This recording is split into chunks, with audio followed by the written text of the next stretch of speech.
في فيديو النهاردة هنتكلم عن واحد من أهم العناصر الغذائية في حياتنا كلها، مش بس للاعبي كمال الأجسام، لكن لأي إنسان عايز صحة وقوة وطاقة، وهو البروتين. البروتين مش مجرد عنصر للتضخيم، البروتين هو أساس بناء العضلات، العظام، الجلد، الهرمونات، الإنزيمات، وحتى جهاز المناعة.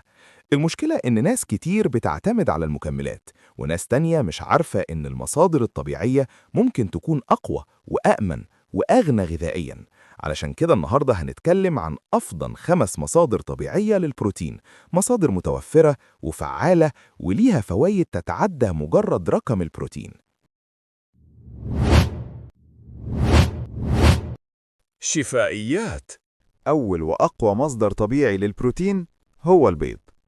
البيض يعتبر من أعلى البروتينات جودة على الإطلاق، وده لأن بروتين البيض بروتين كامل، يعني يحتوي على كل الأحماض الأمينية الأساسية اللي جسمك لا يستطيع تصنيعها. علمياً، البيض بيستخدم كمقياس لجودة البروتين، وده معناه إن الجسم بيستفيد منه بنسبة عالية جداً. البيض غني بحمض الليوسين، وهو أهم حمض أميني مسؤول عن تحفيز بناء العضلات.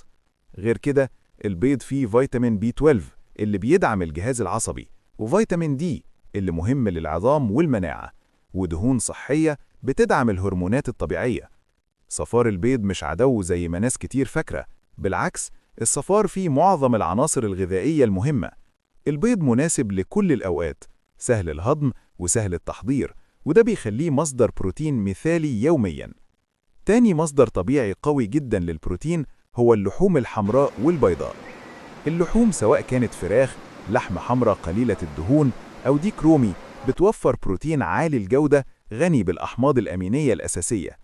اللحوم كمان مصدر ممتاز للحديد، وده عنصر أساسي لنقل الأكسجين للعضلات، وبدونه الأداء بيقل والطاقة بتنخفض. اللحوم الغنية بفيتامين B12 والزنك تحديداً له دور كبير في دعم المناعة وإنتاج التستوستيرون الطبيعي. البروتين الحيواني الموجود في اللحوم يتميز بسهولة امتصاصه واستخدامه في بناء العضلات مقارنة ببعض المصادر النباتية. اختيار اللحوم قليلة الدهون بيساعدك تستفيد من البروتين بدون سعرات زائدة غير ضرورية. ثالث مصدر طبيعي ممتاز للبروتين هو الأسماك. السمك مش بس مصدر بروتين عالي الجودة، لكنه كمان من أفضل الأطعمة لصحة الجسم بشكل عام. الأسماك زي التونة، السلمون، السردين والماكريل بتحتوي على بروتين ممتاز مع أحماض أوميجا 3 الدهنية. الأوميجا 3 لها دور علمي مثبت في تقليل الالتهابات، تحسين صحة القلب، دعم المفاصل، وتحسين حساسية العضلات للبروتين. ده معناه إن جسمك يستفيد من كل جرام بروتين بشكل أفضل. السمك كمان سهل الهضم، وده بيخليه خيار ممتاز بعد التمرين أو في فترات التعافي. الجمع بين البروتين والأوميجا 3 بيخلي السمك واحد من أذكى اختياراتك الغذائية. رابع مصدر طبيعي مهم جدا للبروتين هو منتجات الألبان. اللبن، الزبادي، الجبنة القريش والزبادي اليوناني من أقوى المصادر الطبيعية للبروتين. منتجات الألبان مميزة لأنها بتحتوي على نوعين من البروتين، الواي والكازين. الواي سريع الامتصاص وبيبدأ عملية بناء العضلات بسرعة، والكازين بطيء الامتصاص وبيغذي العضلات لفترة أطول. ده بيخلي الألبان ممتازة سواء بعد التمرين أو قبل النوم. كمان الألبان غنية بالكالسيوم والمغنيسيوم، وده بيدعم صحة العظام والانقباض العضلي. الألبان كمان بتساعد على تحسين صحة الجهاز الهضمي وامتصاص العناصر الغذائية. خامس مصدر طبيعي لا يقل أهمية هو البقوليات والمصادر النباتية الغنية بالبروتين. العدس، الفول، الحمص، الفاصوليا والحمص مصادر بروتين ممتازة، خصوصاً للأشخاص اللي بيقللوا اللحوم أو نباتيين. صحيح إن البروتين النباتي أحياناً بيكون ناقص بعض الأحماض الأمينية، لكنه التنويع بين المصادر النباتية بيعوض ده. البقوليات كمان غنية بالألياف، وده بيساعد على تحسين الهضم، تنظيم السكر في الدم، وزيادة الإحساس بالشبع.